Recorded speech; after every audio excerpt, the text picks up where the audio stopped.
Sveiki visi užsukę į mano kanalą, triukšmauja mano šuo Kivis. Sveiki užsukę į mano kanalą, kas pirmą kartą žiūrite, prisistatysiu. Esu Loreta iš Alytaus, gyvenu bute 2 kambarių su vyru ir su šuniu, kurį auginame maždaug daugiau šiek tiek nei 8 metus. Jo vardas yra Kivis. Taigi aš Kivį labai mėgstu rodyti savo vloguose, kuriuos filmuojame su vyru jau apie kokius 7 metus. Vyras dažniausiai būna operatorius, bet taip pat pasirodo ir vloguose retai, bet pasirodo. Taip pat labai didelį vaidmenį vaidina mūsų šuo Kivis ir jis dažnai vaikšto tiesiog su mumis, mes mėgstame su juo pasivaikščioti. Ir taip pat Kivis ir šiandien šiame vloge bus beveik dėmesio centre. Na gerai, išduosiu. Vėliau eisim gaminti sveikų skanėstų šunims kepti, kuriuos išmokau iš Facebooko ir dabar darau. Ir parodysiu jums, jeigu jūs turite šuniukų, tai mokėsite iškepti skanėstų iš sveikų produktų namuose. Taip pat norėjau parodyti, kad gavau šiandien rožę, tokią rožinę nuo vyro, kuris buvo išėjęs į parduotuvę ir nupirko man rožytę.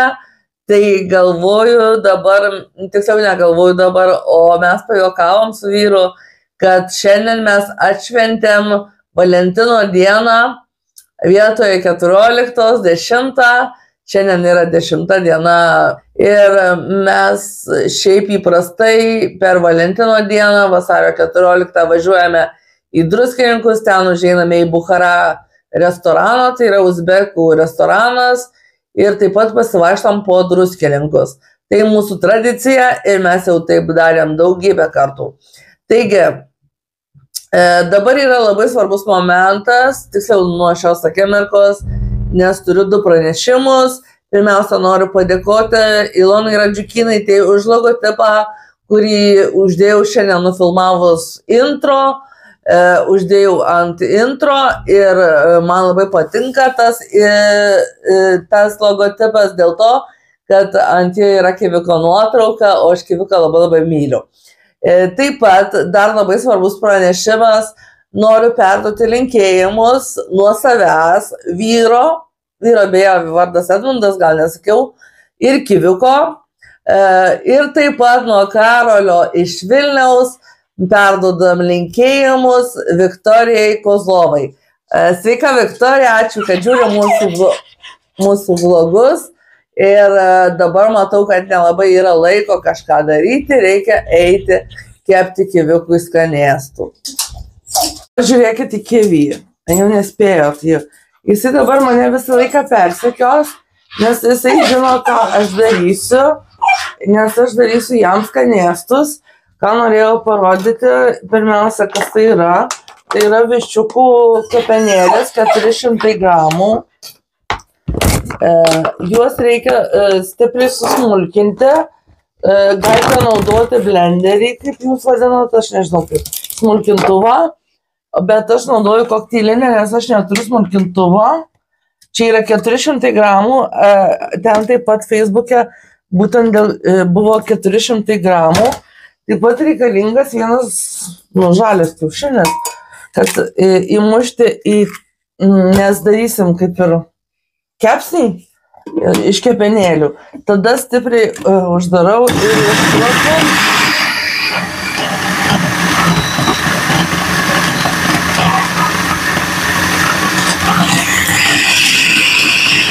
Ir štai tiek užtenka, dabar gavosi tyrėja su kiaušiniu ir kepenėlėm. Taip, čia yra 400 avižų dribsnių. Taip, turi būti proporcija kepenėlės 400 gramų ir avižų 400 gramų. Supilu į mėsos indą. Mėsos, tai turiu omeny, kur naudojam žalią mėsą, kur nededam daržovių, žalių, kurios nebus apdorotos termiškai, nes čia ir vištieną ruošiam, tai žinot, kai kurie vištieną plauna, o dar kaip tik priešingai girdėjau, kad vištienos plauti net negalima, nes užteršiamas tada kranas. Man gerai neįsipila, nes čia nėra blenderis, bet išgyvensim, nuo to nieko neatsitiks. Ir dabar, aišku, aš išmaišysiu šitą ir tai nebus dar viskas. Čia, aišku, gausis tokia kaip ir tešla, kurios nereikės brinkinti. Turiu omeny, kad negrikišti avižų dribsniai neturi išbrinkti, nes tai yra tiesiog kepsniui tokie, nu nežinau net kaip pavadinti, tam, kad susidarytų tešla tiesiog. O miltai nėra sveika šunims, miltai gal iš avižų miltai tiktų, nežinau. Ir dar vieno, yra toks dar dalykas, kad reikia morkos vienos. Aš jos neskusiu. Aš ją tiesiog nuplausiu su tokiu šveistuku, kokį esu nusipirkus specialiai šveisti silikoninį šveistuką. Aš ją nutrinu, morkos yra plautos. Jeigu yra kažkiek chemikalų, tai jie tiesiog nusiplaus. Nes vis tiek daržovės, kad ir plautos, jos yra pagražintos, atgaivintos ir panašiai.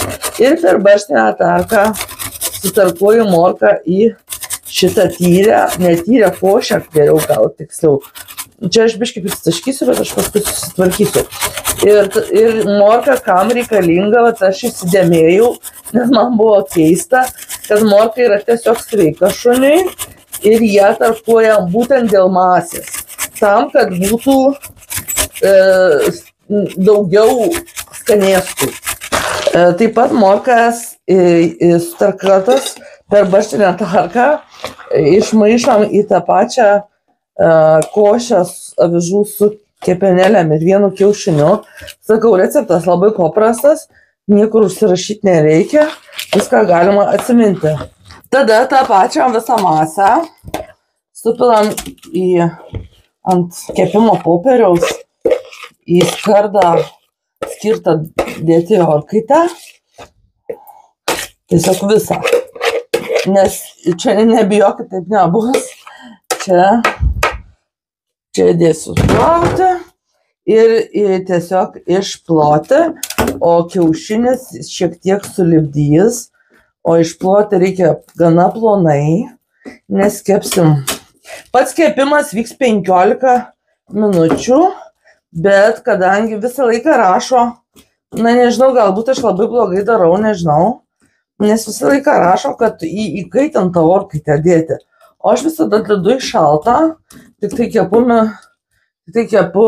5 minutėm ilgiau, tai reiškia duodu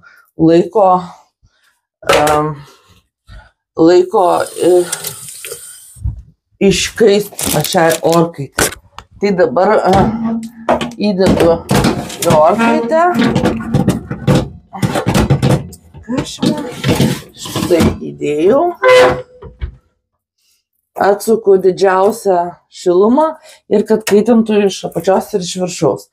Ir dabar tiesiog palaukiam 20 minučių. Likusius skanėstus, kurie liko nuo praeito kepimo, supilu į mažesnę dėžutę dėl to, kad juos reikės suvalgyti kiviui greičiau, nes jie jau yra senesni. O naujo kepimo sudėsiu į didelę dėžutę. Matot, kaip mėgsta kivis?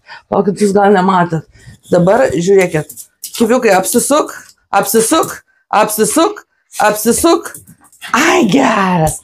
Jis labai šitus mėgsta. Iš tikrųjų, šunims ir skanu, ir sveika. Nėra pavojingų ingredientų. Štai aš sudedu, čia kaip susipjaušiau, taip susipjaušiau. Labai sunku pjausti, čia galima juos visą laiką laužti, tokie kaip sausainiukai, kuriuos galima šiek tiek sulaužyti, todėl nelabai ir stengiuosi gražiai ar ten tvarkingai susipjaustyti ir manau, kad man karšta truputį, šiek tiek pravėsinau, pastovės, kol atvės čia virtuvėje, štai tokie. Dabar kas liko pravėdinsiu ir sudėsiu į šitą maišelį, uždarysiu ir įdėsiu į šaldymo kamerą, kad stovėtų, būtų kitai savaitei. Ir dabar kivi, rodykit vėl kivi operatorių, gulk, gulk, gulk, gulk, gulk, gulk, gulk. Matot, kaip vyksta? Ne, gulk, gulk, gulk. Eik tu kakot, nepaklausė mane. Bet vis tiek gavo skanėstą, taip nesažininga. Bet nu ką padarysi, kad mūsų šuo neklauso, o jau rankoje laikiau, tai atidaviau. Na ką, dabar jau jisai cipščia visą dieną, nes jūs, aišku, nejaučiat, nežiūrit per telefoną, bet iš tikrųjų visi namai kvepia kaip pyragų kokiu, bet ne kepenėlėm, ne mėsa. Tai tikrai labai geras kvapas ir kivis tai žino ir mato, kad čia yra daug. Tai kiviukai, pakalbėk į mikrofoną. Pakalbėk į mikrofoną. Matot, pakalbėjo į mikrofoną. O dabar iki kito karto, kito video.